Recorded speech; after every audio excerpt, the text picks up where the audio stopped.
جب بچہ شکم مادر میں 120 دن کا ہوتا ہے اس کا رزق اللہ اس دن ہی لکھ دیتا ہے، وہ تو مل کے رہے گا۔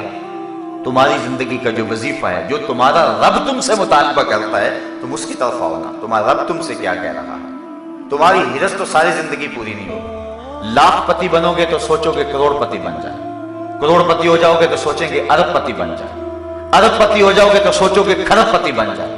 بتاؤ کوئی جگہ ہے جہاں جو ہے وہ نشان لگا ہو کہ یہاں سے بندہ آگے نہیں جاتا؟ حضور فرمایا کہ اگر انسان کو ایک وادی دے دی جائے سونے کی بھری ہوئی، دو پہاڑوں کے درمیان جو جگہ ہوتی ہے اسے وادی کہتے ہیں، وہ سونے کی بھری ہوئی ہو، ایک شخص کو دے دی جائے، وہ آرزو کرے گا کہ میرے پاس ایسی ایک اور وادی ہو۔ اور کتاب الرقاق کے اندر امام بخاری نے ایک اور حدیث لکھی ہے، دو مل جائیں تو تیسری وادی کی آرزو کرے گا، یعنی اس کا پیٹ نہیں بھرتا، اس کی آنکھ نہیں بھرتی۔ اور حضرت شیخ سعدی فرماتے ہیں پیٹ تو بھر جاتا ہے، آنکھ نہیں بھرتی۔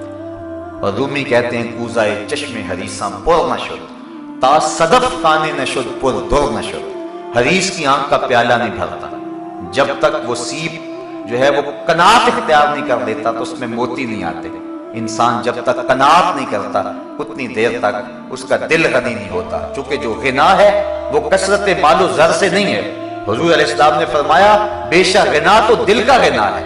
اللہ جس کے دل کو غنی کر دے، چاہے اس کے پاس کچھ بھی نہیں ہوئی تو وہ پھر بھی غنی ہے، اور جس کا دل غنی نہیں ہے وہ کروڑ پتی کھرب پتی بھی ہو جائے نفس کی کمینگی نہیں جاتی۔ اس لیے انسان کہتا ہے کہ حل من مزید، مجھے اور ملے، مجھے اور ملے۔ ساری زندگی کہتا ہے مالی مالی، میرا مال میرا مال، لیکن اس کا نہ پیٹ بھرتا ہے نہ آنکھیں بھرتی ہیں، اور ساری زندگی اسی طلب میں اجاڑ دیتا ہے۔ اور جو اس کی زندگی کا اصل وظیفہ تھا جس لیے اللہ نے اس کو بھیجا ہے، وہ اپنی اس اصل زندگی کے مقصد سے ناآشنا رہتا ہے۔ تو ارشاد فرمایا الہاکم التکاثر، تمہیں کثرت طلبی نے ہلاک کر دیا، حتی زرتم المقابر، یہاں تک کہ تم قبروں میں جا پہنچے، تم قبروں کا رزق مان گئے، تم قبروں میں چلے گئے، تمہارا سب کچھ یہاں رہ گیا۔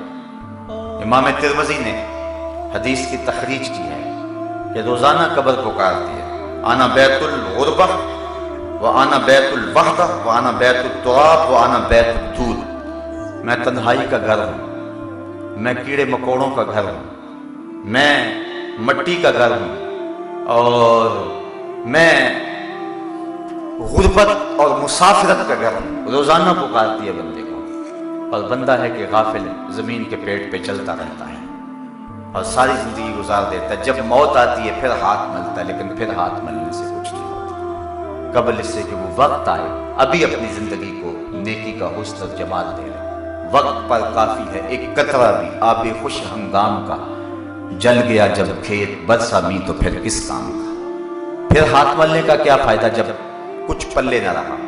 آنکھیں اس وقت کھلے گی جب آنکھیں بند ہوں گی، لیکن اس وقت پھر کوئی فائدہ نہیں ہوگا۔